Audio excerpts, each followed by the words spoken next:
I'm the one, could you be the one?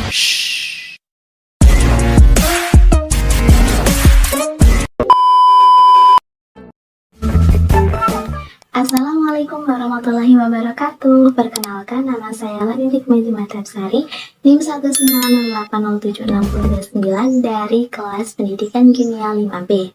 Saya di sini akan memaparkan hasil rancangan praktikum saya guna memenuhi tugas mata kuliah Green Eksperimen yang diampu oleh Ibu Sri.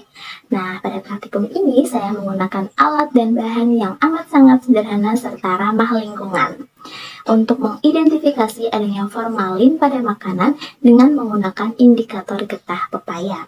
Kenapa saya memilih praktikum ini? Karena berdasarkan 9 jurnal atau artikel yang menjadi referensi saya, setelah saya telaah ternyata di sana menyebutkan bahwa adanya formalin itu dapat diidentifikasi menggunakan bahan yang alami dan ramah lingkungan. Nah, berikut ini adalah artikel atau jurnal referensi saya. Pada jurnal yang pertama, karya Ade Saputra Nasution tahun 2019 yang berjudul Pemanfaatan Ekstrak Antosianin dari Kulit Buah Naga untuk Identifikasi Formalin pada Tahu dengan Simple Method. Nah, di jurnal ini dijelaskan bahwa pada kulit buah naga itu mengandung zat antosianin yang berperan sebagai antioksidan serta mendeteksi adanya senyawa pengawet buatan pada tahu. Nah, zat antosianin ini dia bersifat ampat sehingga bereaksi baik dalam keadaan basah maupun asam. Nah, si formalin ini kan bersifat asam. Ketika dia bereaksi dengan antosianin, maka akan menghasilkan warna merah pekat yang menandakan adanya formalin pada tahu. Jika tidak ada warnanya, maka menandakan bahwa pada tahu tersebut tidak mengandung formalin. Pada jurnal yang kedua, karya Nur Sinasari tahun 2019 yang berjudul Pengembangan Buku Petunjuk Praktikum Uji Formalin dan Uji Borak untuk Siswa SMP dan SMA. Nah, jurnal ini menjelaskan penggunaan indikatornya yaitu berupa bunga Roelia ribosa. Mengapa? Karena ternyata di bunga tersebut juga mengandung zat antosianin, sehingga ketika ia bereaksi dengan formalin yang bersifat asam, si bunga yang tadinya berwarna ungu kemudian berubah warna menjadi warna biru kehijauan, dan ini menandakan adanya formalin pada makanan. Selanjutnya yaitu jurnal yang ketiga, karya Sinta Ratnadewi tahun 2019 yang berjudul Identifikasi Formalin pada Makanan Menggunakan Ekstrak Kulit Buah Naga. Nah, ini sama seperti jurnal yang pertama ya teman-teman, karena ternyata di kulit buah naga itu mengandung antosianin lagi.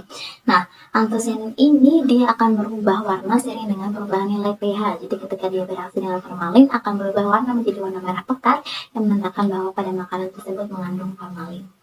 Pada jurnal yang keempat, karya Rini Trihastuti tahun 2020 yang berjudul Deteksi Sederhana Boraks dan Formalin pada Makanan Jajanan Anak dengan menggunakan bunga trompet ungu atau Roelia tuberasa.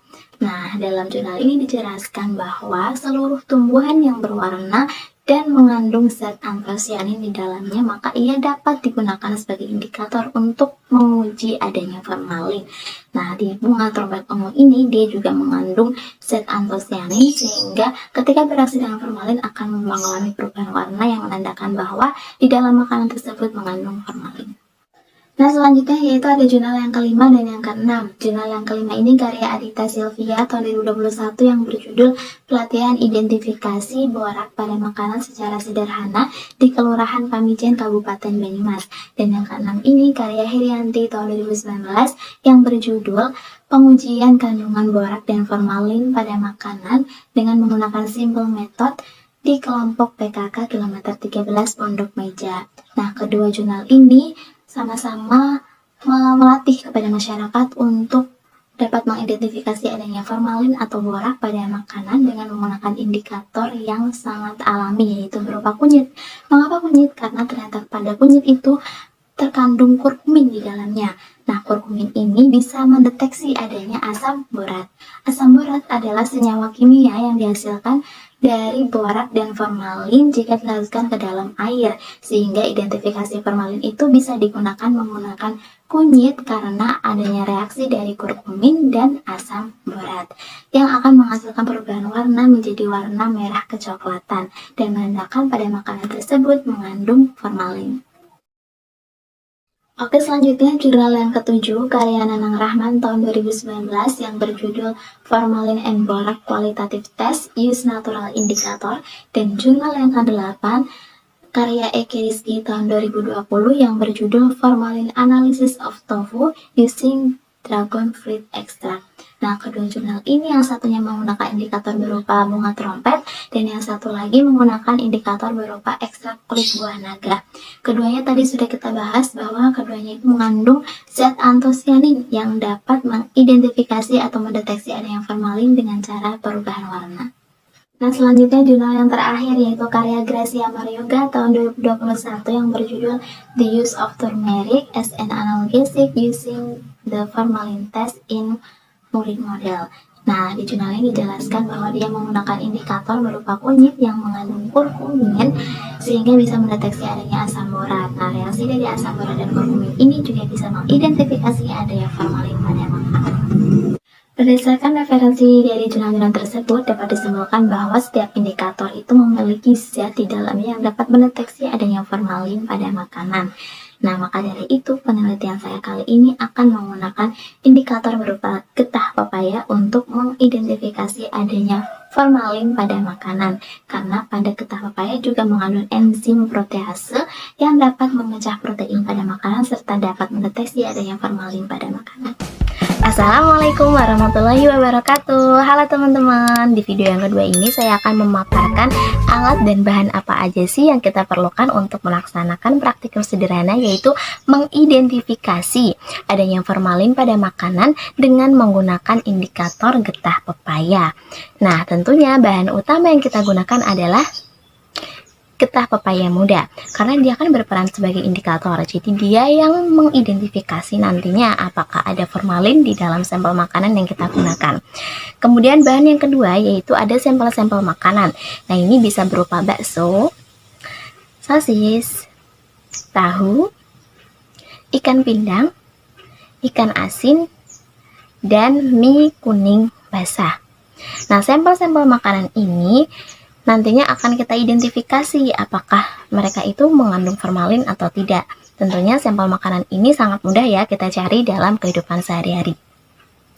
Bahan yang selanjutnya yaitu ada air. Nah, air di sini berperan untuk melarutkan sampel makanan supaya mudah diidentifikasi apakah ada formalin di dalamnya atau tidak. Kemudian selanjutnya yaitu ada alat. Alat yang kita gunakan yang pertama adalah cobek. Cobek di sini untuk menghaluskan sampel-sampel makanan kita supaya mudah diidentifikasi. Lalu selanjutnya yaitu ada mangkok. Mangkok di sini untuk wadah. Wadah sampel-sampel makanan yang akan kita uji coba formalin. Nah, wadah di sini bisa berupa mangkok ataupun gelas atau yang lainnya.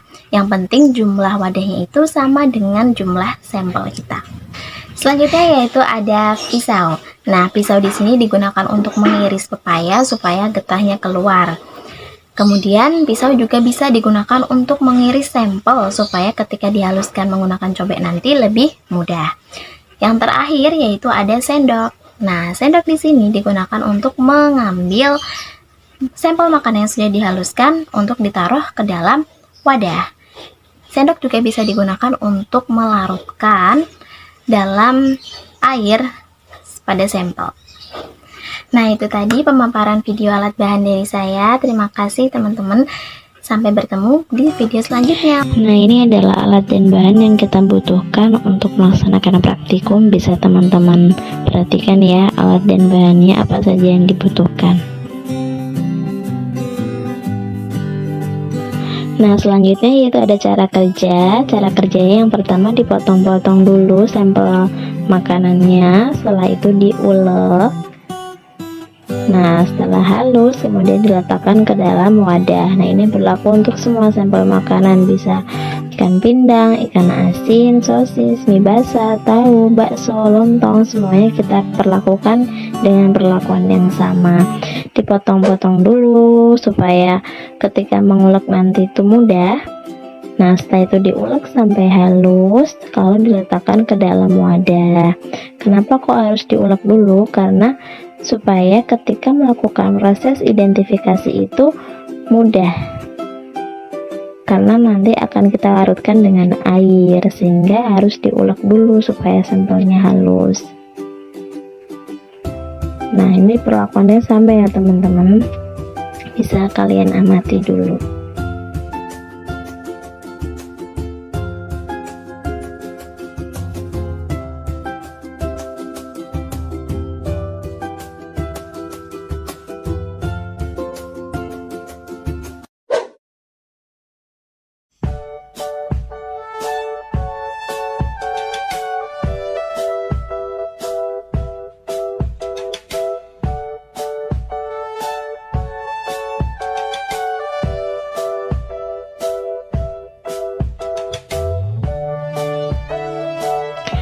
Nah, setelah sampel dihaluskan dan diletakkan ke dalam wadah yang berbeda-beda, kemudian diberikan air secukupnya dengan perbandingan yang sama. Nah, pemberian air ini berfungsi untuk melarutkan sampel. Nah, kemudian diaduk supaya sampel makanan ini bisa tercampur rata dengan air.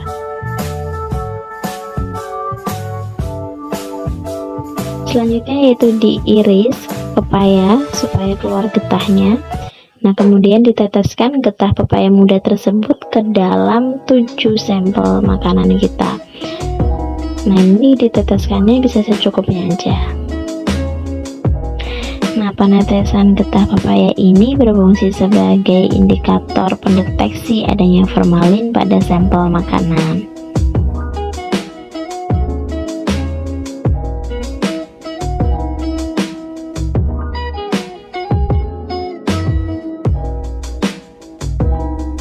Kemudian ditunggu reaksinya selama 10-15 menit. Nah, ini dia hasilnya. Pada sampel bakso terlihat terdapat gumpalan ya teman-teman, meskipun tidak terlalu tebal, tetapi ini menandakan bahwa pada sampel bakso mengandung formalin. Nah, ini berbeda dengan tahu yang tidak terdapat gumpalan pada larutannya, maka dia tidak mengandung formalin.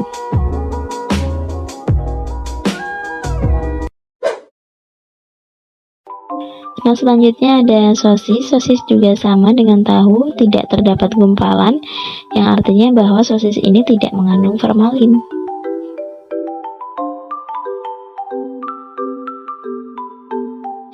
Nah, ini ada mie basah. Mie basah ini juga tidak ada gumpalan ya teman-teman, berarti dia tidak mengandung formalin.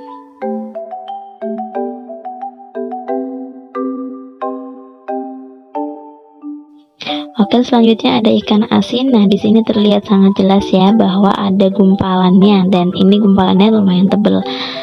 Maka dapat disimpulkan bahwa pada ikan asin itu mengandung formalin.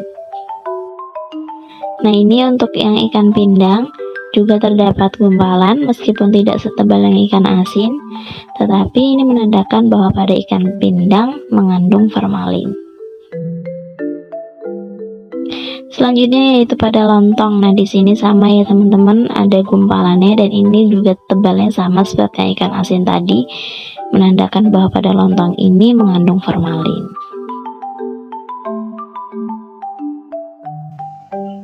Oke, selanjutnya kita menuju ke pembahasan. Pembahasan yang pertama yaitu mengenai getah pepaya. Jadi, getah pepaya itu mengandung enzim protease yang ada pada batang, buah, maupun daun pepaya. Nah, enzim protease ini berupa enzim kemopapain dan enzim papain yang bersifat proteolitik. Proteolitik adalah pengurai protein, jadi enzim papain itu mampu memecah protein dari makanan yang kita makan menjadi asam amino yang disebut peptida. Nah, sifat dari enzim proteolitik ini yaitu dia tuh senang menyerang bahan-bahan protein dalam makanan, sehingga makanan akan terpecah-pecah menjadi peptida yang kemudian selanjutnya juga akan dipecah-pecah lagi dalam bentuk yang lebih sederhana yaitu asam amino. Nah, berikut ini saya contohkan gambar dari enzim protease dan enzim papain. Bisa dilihat ya teman-teman. Oke, langsung saja ke pembahasan yang selanjutnya ya teman-teman, yaitu formalin. Nah, jadi formalin ini termasuk golongan aldehida dengan rumus kimia CnH2NO. Formalin juga memiliki nama lain yaitu formaldehida atau bisa juga disebut metanal. Untuk rumus kimianya yaitu CH2O. Dia ini termasuk golongan aldehid yang paling sederhana karena cuma punya satu atom karbon saja. Untuk struktur molekul bisa teman-teman lihat sendiri di PPT. Sesuai dengan kompetensi dasar pada penugasan pembuatan video saya ini, maka saya akan menyinggung sedikit mengenai senyawa aldehid. Nah, senyawa aldehid atau alkanal ini punya rumus umum RCHO dengan R sebagai gugus alkil. Kemudian untuk pemberian nama, sesuai dengan aturan YUPAC, untuk mengganti akhiran ana menjadi anal. Nah, di situ ada contohnya, juga ada nama trivialnya ya teman-teman. Rumus strukturnya CH2O, kemudian nama YUPAC-nya metanal, dan nama trivialnya formaldehid. atau tadi formalin. Selanjutnya yaitu sifat aldehid. Sifat ini terdiri dari dua, yaitu sifat fisik dan sifat kimia. Pada sifat fisik, aldehid dengan suhu yang rendah itu berupa zat cair berbau tidak enak atau tajam, misalnya seperti bau formalin. Aldehid dengan suhu yang tinggi, dia akan berupa zat kental dengan bau yang harum. Sifat kimianya teroksidasi oleh oksidator, yaitu berupa Fehling dan Tollens menjadi asam karboksilat. Tereduksi oleh H2 menjadi alkohol primer dan bereaksi dengan PCl5 menjadi RCHCl2 dan POCl3. Untuk kegunaannya, yaitu yang pertama, larutan formaldehid dalam air dengan kadar kurang lebih 40% dikenal dengan nama formalin. Zat ini banyak digunakan untuk mengawetkan spesimen biologi dalam laboratorium museum. Yang kedua, formaldehid juga banyak digunakan sebagai insektisida dan pembasmi kuman, bahan baku pembuatan damar buatan, bahan pembuatan plastik, dan damar sintetik seperti galalit dan bakelit. Yang ketiga, asetaldehid dalam kehidupan sehari-hari antara lain digunakan sebagai bahan untuk membuat karet, bahan untuk membuat asam aselat, dan bahan untuk membuat alkohol. Oke, kita kembali lagi ke pembahasan kita mengenai formalin. Jadi formalin ini mudah larut dalam air. Dia juga sebagai produksi yang kuat, mudah bereaksi dengan protein, serta mampu membunuh bakteri. Formalin ini berfungsi sebagai pembersih lantai, kapal, gudang, pembasmi lalat, serangga, produksi pupuk urea, insektisida, bahan parfum, bahan kosmetik, bahan peledak, pengawet mayat, dan lain-lain. Nah, formalin ini tentunya sangat berbahaya jika dikonsumsi karena dia bersifat karsinogenik atau menyebabkan kanker. Nah, selanjutnya yaitu pembahasan mengenai getah pepaya dan formalin. Formalin mudah bereaksi dengan protein dan mengikat protein dalam makanan. Jadi, ketika formalin ini dicampurkan ke dalam makanan, contohnya seperti tahu. Nah, dia akan mengikat unsur protein yang ada dalam tahu, mulai dari bagian permukaan tahu sampai terus meresap ke dalam bagian-bagian paling dalam tahu. Nah, kemudian protein yang ada dalam tahu itu terikat dengan unsur kimia dari formalin. Maka, apabila ditekan, si tahu tersebut akan terasa lebih kenyal. Selain itu, formalin juga bisa membunuh bakteri, sehingga tahu juga menjadi lebih awet. Sedangkan getah pepaya itu mengandung enzim papain yang bersifat proteolitik. Proteolitik ini yaitu senang menyerang bahan-bahan yang berada dalam protein makanan. Ketika dalam fase larutan, formalin bersifat sebagai senyawa produksi kuat yang mampu meningkatkan aktivitas enzim papain, sehingga reaksi enzim papain untuk menyerang bahan-bahan pada protein makanan itu berlangsung dengan cepat. Hal ini ditandai dengan penggumpalan pada sampel makanan yang mengandung formalin. Oke, selanjutnya yaitu adalah kesimpulan. Kesimpulan dari pembahasan tersebut yaitu formalin termasuk golongan aldehida dengan rumus kimia CH2O dan nama lainnya formaldehida atau metanal. Formalin juga bersifat karsinogenik dan mudah mengikat protein. Getah pepaya mengandung enzim protease berupa kemopapain dan papain yang bersifat proteolitik. Sampel makanan berupa ikan pindang, ikan asin, lontong, dan bakso mengandung formalin yang ditandai dengan penggumpalan pada larutan. Sedangkan sampel makanan berupa tahu, sosis, dan mie basah tidak mengandung formalin dan ditandai dengan tidak terdapat gumpalan pada larutan. Nah, itu tadi pemaparan saya mengenai identifikasi formalin pada makanan dengan indikator getah pepaya. Semoga bermanfaat. Apabila terdapat kesalahan kata, saya mohon maaf. Terima kasih atas perhatiannya. Wabillahi taufiq wal hidayah. Wassalamualaikum warahmatullahi wabarakatuh.